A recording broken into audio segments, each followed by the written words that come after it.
Hallelujah, good morning. प्रभु के वचन को एक और बार सुनने के लिए क्या आप तैयार हैं? तो आइए मिलकर हम प्रभु के वचनों पर मनन करें। छोटी प्रार्थना। महापवित्र परमेश्वर, हर रोज आपके वचन पर मनन करने का जो अनुग्रह दिया प्रभु, इसके लिए हम आपके शुक्रगुजार हैं। आपके अनंत प्रेम के लिए आपका धन्यवाद। आज हमें दृढ़ करें, हमारी अगुवाई करें। प्रार्थना यीशु के नाम से मांगते हैं, आमीन। प्रभु का अनुग्रह, उनका प्रेम हमेशा हमारे साथ रहते हैं। प्रेरित पौलुस कहता है, फिलिपियों को लिखी गई पत्री उसका 3रा अध्याय 13वीं आयत को देखिए। हे भाइयों, मैं यह नहीं समझता कि मैं प्राप्त कर चुका हूं, परंतु एक कार्य करता हूं, जो बातें पीछे रह गई उन्हें भूलकर आगे की बातों की ओर बढ़ता हूं। बीती हुई बातों को भूलकर आगे की बातों पर ध्यान लगाते हुए आगे बढ़ता हूं। यदि आप आत्मिक जीवन में आगे बढ़ना चाहते हैं, हर बात में यदि आप बढ़ोतरी देखना चाहते हैं, पीछे की बातों को आपको भूलना होगा। कई बार हम अपने जीवनों में बीती हुई बातों को याद करते हुए दुखी होते हैं, रुक जाते हैं, निराश हो जाते हैं। कई बरसों पहले किसी ने आपको कुछ कहा था, यदि उसे ही आप मन में रखेंगे तो मन में शांति कैसे होगी? बीते समय में किसी ने आपको धोखा दिया था, यदि उसी बात को मन में रखेंगे तो आप में प्रेम कैसे पैदा होगा? बीते समय में आपने कोई गलती की थी, पाप किया था, आपने अंगीकार किया, लेकिन प्रभु ने क्षमा किया है, यह विश्वास किए बिना यदि आप उसी में जीते रहेंगे, हमेशा अपने आप को दोषी मानते रहेंगे, आगे नहीं बढ़ पाएंगे। जब हम हमारे पापों का अंगीकार करते हैं, वे हमारे सब पापों से शुद्ध करने में विश्वास योग्य हैं। अंगीकार करना हमारा काम है, शुद्ध करना उनका। मैं अपनी इच्छानुसार तेरे दोषों को मिटा दे रहा हूं, मैं कभी भी उसे दोबारा याद नहीं करूंगा। जब आपके दोषों को माफ कर प्रभु भूल चुके हैं, अब भी अपने आप को दोषी मानकर उन्हीं दोषों में जीते रहने का कोई लाभ नहीं। ऐसे याद दिलाने वाला शैतान होता है, इसलिए पीछे ना मुड़ें। शैतान जब आपको बीती हुई जिंदगी याद कराने के लिए बुलाता है, जब आपके दोषों को याद करके आपको हताश और निराश करने का प्रयास करता है, आप विश्वास के कर्ता प्रभु यीशु मसीह की ओर अपने नजरों को टिकाए रखें। पीछे मुड़कर देखने का प्रयास ना करें। बीती हुई गलतियों के लिए हाय मुझ पर कहने का कोई लाभ नहीं है ना? आज के दिन को भी आप खो देंगे। बीती बातों को छोड़कर कल की ओर नजरें उठाएं। कल के लिए प्रभु में आशा है। प्रेरित पौलुस जब विभिन्न शहरों में सेवकाई के लिए जाता है, उन शहरों में लोग वहां पर उसकी इज्जत नहीं करते थे। कई जगहों पर उसे रहने के लिए घर तक नहीं था। अरे, उस शहर में मैं गया था, वहां लोगों ने मुझे मारा था, उस जगह मुझे जेल में डाला था, वहां मेरे रहने के लिए घर नहीं था, यहां पर उन्होंने मेरी निंदा की थी, यहां पर मेरा अपमान हुआ था। ऐसे सोच के बैठा होता तो शायद आगे नहीं बढ़ पाता। बीते दिनों में जो अपमान, जो नुकसान आपका हुआ था, आप उसे याद रख रहे हैं। मनुष्यों ने आपके विषय क्या कहा, उसे आप ज्यादा स्थान दे रहे हैं। उसने मेरे लिए ये कहा, इसने मेरे लिए ऐसा कहा, इन बातों को आप महत्व दे रहे हैं, बजाय इसके कि प्रभु क्या कह रहे हैं। मनुष्य चाहे कुछ भी करे, मैं क्यों चिंता करूं? प्रभु के सामने मैं निर्दोष हूं, यदि कहने पाए तो आगे बढ़ पाएंगे। बीते दिनों के दुख, बीते दिनों में जो निंदा हुई, जो अपमान हुए, जाने अनजाने में जो गलतियां हुई, उन तमाम को आप भूल जाएं।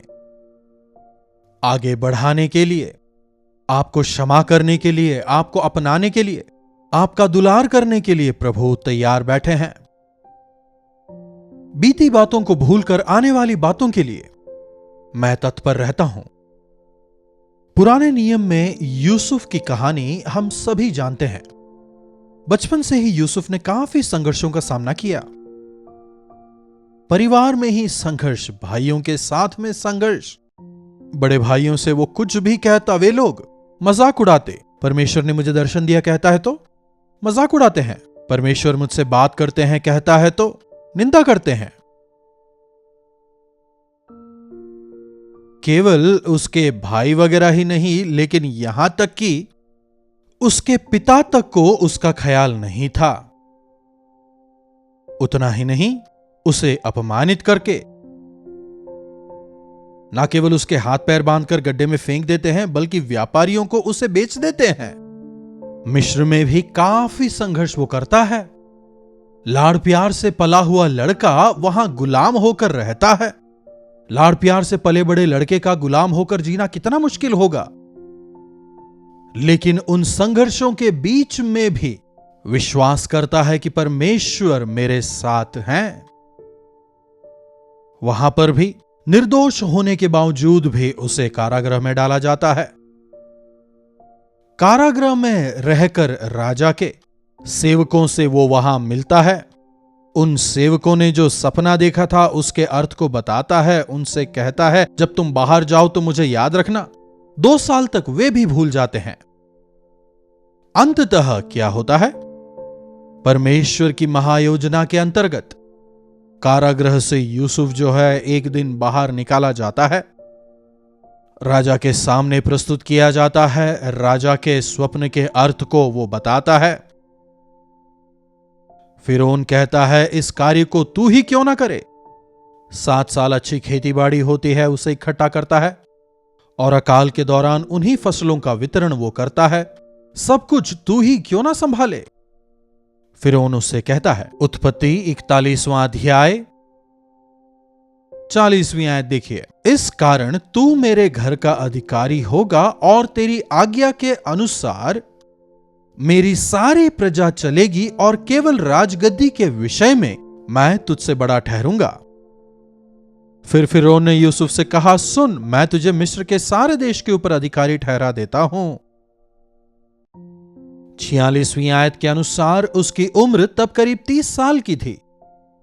30 साल की उम्र तक विभिन्न प्रकार की परेशानियां, विभिन्न प्रकार के संघर्ष, अपमान, दर्द, दुख, तकलीफ, दूसरों के द्वेष का, जलन का कारण वो बन जाता है। शारीरिक तौर पर, मानसिक तौर पर भी उसका शोषण करते हैं। उन सबको याद करके बैठा रहता तो शायद आगे नहीं बढ़ पाता, लेकिन उसने परमेश्वर पर भरोसा रखा। 30 बरस के आसपास वो जेल से बाहर निकाला जाता है। सारे मिस्र देश के ऊपर अधिकारी नियुक्त किया जाता है और उसी समय के दौरान उसका विवाह भी होता है, पुत्र भी वो जनता है। 50वीं आयत को देखिएगा, 41वां अध्याय 50वीं आयत।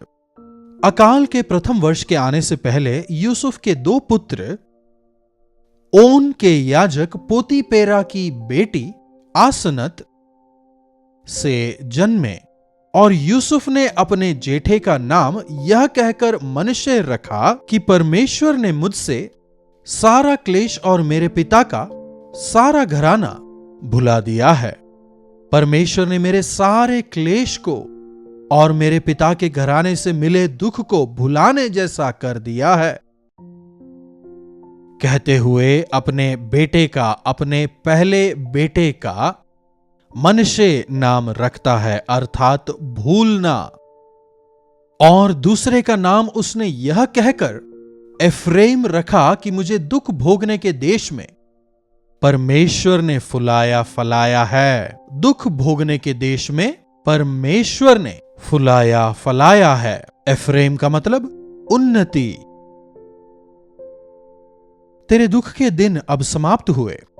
तेरे परीक्षा के समय में तू दृढ़ता से खड़ा रहा, तूने सामना किया, तूने संघर्ष किया, इसलिए तू धन्य है। उसके बाद यूसुफ जब अधिकार में आता है, जिन लोगों ने उसके साथ में बुरा किया था, जिन्होंने उसे मारा था, बेचा था, अपमानित किया था। अधिकार में आने के बाद वो उन लोगों से बदला नहीं लेता है, हिसाब बराबर नहीं करता। जो कुछ बुराई उन्होंने की थी उसे भूलकर यूसुफ प्रेम दिखाता है। जिन भाइयों ने उसे बांधकर गड्ढे में फेंका था, वे ही भाई जब यूसुफ के सामने हाथ फैलाकर खड़े होते हैं।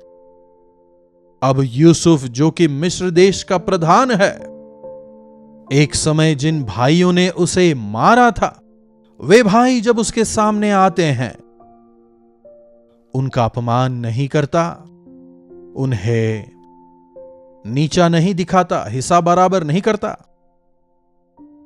बजाय इसके अपने भाइयों से कहता है, तुमने मिस्र में मुझे बेचा इसलिए, तुम दुखी मत हो, परेशान मत हो, स्वयं परमेश्वर ने ही यह संभव किया है। मैं ही तुम्हारा भाई यूसुफ है कहकर उन्हें गले लगाता है। जैसे प्रभु यीशु मसीह ने हमें सिखाया, जिस प्रकार हम हमारे अपराधियों को क्षमा करते हैं, जब हम हमारे अपराधियों को क्षमा करेंगे, हमारे अपराध भी उसी प्रकार क्षमा किए जाएंगे। यदि आपके साथ किसी ने बुराई की है तो उस बुराई को भूल जाएं, उन्हें ना भूलें, पर उस बुराई को भूलें, उनकी हानि को भूल जाएं, आप भलाई करें, क्योंकि परमेश्वर हमारे साथ हैं। जिन लोगों में मसीह यीशु का गुण होता है, प्रभु के समान ही वे माफ करके भूल जाते हैं। कई बार जब लोग हमसे माफी मांगते हैं, हम क्षमा तो कर देते हैं, लेकिन जब वापस गुस्सा आता है, तब तुमने ऐसा किया था, तब तुमने ऐसा किया था, तमाम बातों को कहते हैं। प्रभु हमें क्षमा करते हैं, भूल जाते हैं। अतीत को भूलकर आप भविष्य में आगे नहीं बढ़ सकते। अतीत में शायद आपके साथ धोखा हुआ, अपमानित हुए, निंदा की गई, शायद दुख उठाया, उसे ही आप पकड़कर ना रखें। नया जीवन देने वाले प्रभु हमारे साथ हैं। पौलुस कहता है, जितने दुख मैंने सेवकाई के लिए उठाए, यदि उन्हें याद करूं तो सेवा ही नहीं करूंगा। पुरानी बातों को भूलकर आगे देखकर वो बढ़ता चला जाता है। अतीत नहीं, मेरे लिए प्रभु की क्या योजनाएं हैं, समझना आवश्यक है। आने वाले दिनों को मैं आशीष में बदलूंगा। मेरी योजनाएं तेरी भलाई के लिए है, बुराई के लिए बिल्कुल नहीं, यह प्रभु का वायदा है। पुरानी बातों को भूलकर यदि हम आगे बढ़ना सीख लें, प्रभु की इच्छाओं को अपने जीवनों में पूरा करने पाएंगे, लक्ष्य तक पहुंचने पाएंगे, प्रभु की भलाइयों को हासिल करने पाएंगे। प्रार्थना। महापवित्र पिता परमेश्वर, प्रभु अनेक बार हमारे जीवनों में बीती बातों को याद करते हुए, दर्द को याद करके, अपमान को याद करके, निंदाओं को याद करके दुखी होकर रहते हैं। दूसरों की बुराइयों को याद करते हुए, क्रोध से भरकर, नाराजगी से भरकर, आत्मिक जीवन में आगे ना बढ़ पाते हुए, कई बार तो बद से बदतर स्थिति में हम लोग गिर जाते हैं। पौलुस की तरह बीती बातों को भूलकर आगे की ओर बढ़ने में सहायता करें। अतीत के पाप मसीह यीशु के लहू में पूर्ण तरह से धो दिए गए हैं। पुरानी बातें बीत गई, देखो सब कुछ नई हो गई, इस विश्वास के साथ आगे बढ़ने में, पीछे मुड़कर ना देखते हुए आगे की ओर दौड़ते चले जाने में आप हमारी मदद करें। प्रार्थना यीशु के नाम से मांगते हैं, आमीन। अब हमारे पिता परमेश्वर का प्रेम, प्रभु यीशु मसीह का अनुग्रह, पवित्र आत्मा की संगति और सहभागिता हम में से प्रत्येक के साथ निरंतर बनी रहे। आमीन। प्रभु की महिमा हो। आप कहां से जुड़ रहे हैं? अपने और अपने शहर का नाम लाइव चैट पर आएं और हमें बताएं। यदि आपके पास कोई प्रार्थना विषय है तो उन्हें भी हमारे साथ साझा करें। 9884907779 पर टेक्स्ट या वॉइस मैसेज द्वारा आप भेज सकते हैं। हम अवश्य आपके साथ मिलकर आपके छुटकारे के लिए प्रार्थना करेंगे। यदि अब तक आपने चैनल को सब्सक्राइब नहीं किया है तो सब्सक्राइब करें, लाइक और शेयर करना भी ना भूलें।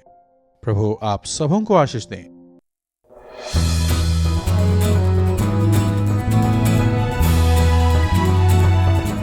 हालेलुया। मुंबई महानगर के हमारी सेवकाई के साथ जुड़े हुए हमारे श्रोताओं के लिए खुशखबरी।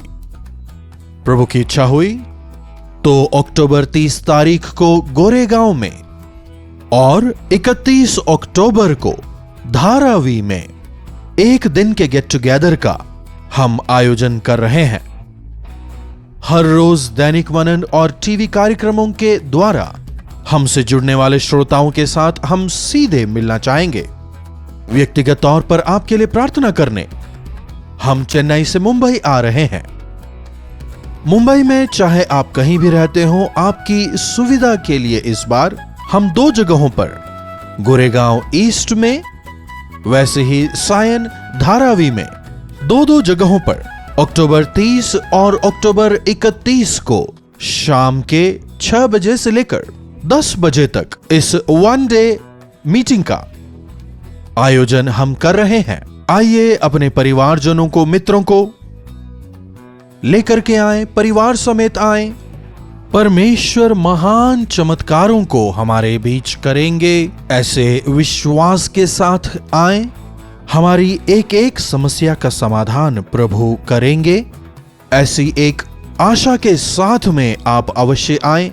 हम सब मिलकर प्रभु के महान चमत्कार का अनुभव मिलकर करेंगे।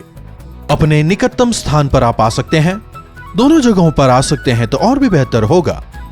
अगर आप अधिक जानकारी चाहते हैं, नीचे दिए गए फोन नंबर्स पर आप व्हाट्सएप कर सकते हैं या फिर 8939393939 पर आप फोन करें। एड्रेस, लिंक्स वगैरह शेयर किए जाएंगे। अगर आप चाहें तो एड्रेस नोट कर सकते हैं।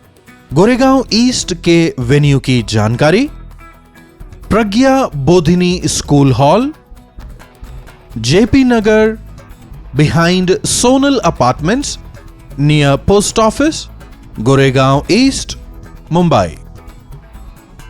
अक्टूबर 30 तारीख को शाम 6 बजे से रात 10 बजे तक। अधिक जानकारी के लिए 8939393939 पर संपर्क करें। उसी प्रकार अक्टूबर 31 तारीख को सायन वेन्यू का विवरण, morning star English school, Sion, Dharavi, Mumbai. अधिक जानकारी के लिए 9884907779 पर आप व्हाट्सएप या फिर वॉइस मैसेज भेज सकते हैं। आपको अधिक जानकारी दी जाएगी। या फिर 8939393939 नंबर पर आप कॉल करें, जानकारी हासिल कर सकते हैं।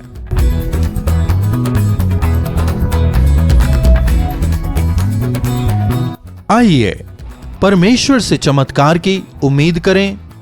इन अंत के दिनों में प्रभु के अनुग्रह को पाकर उनके आशीषों में आनंद मनाएं। जरूर आएंगे ना?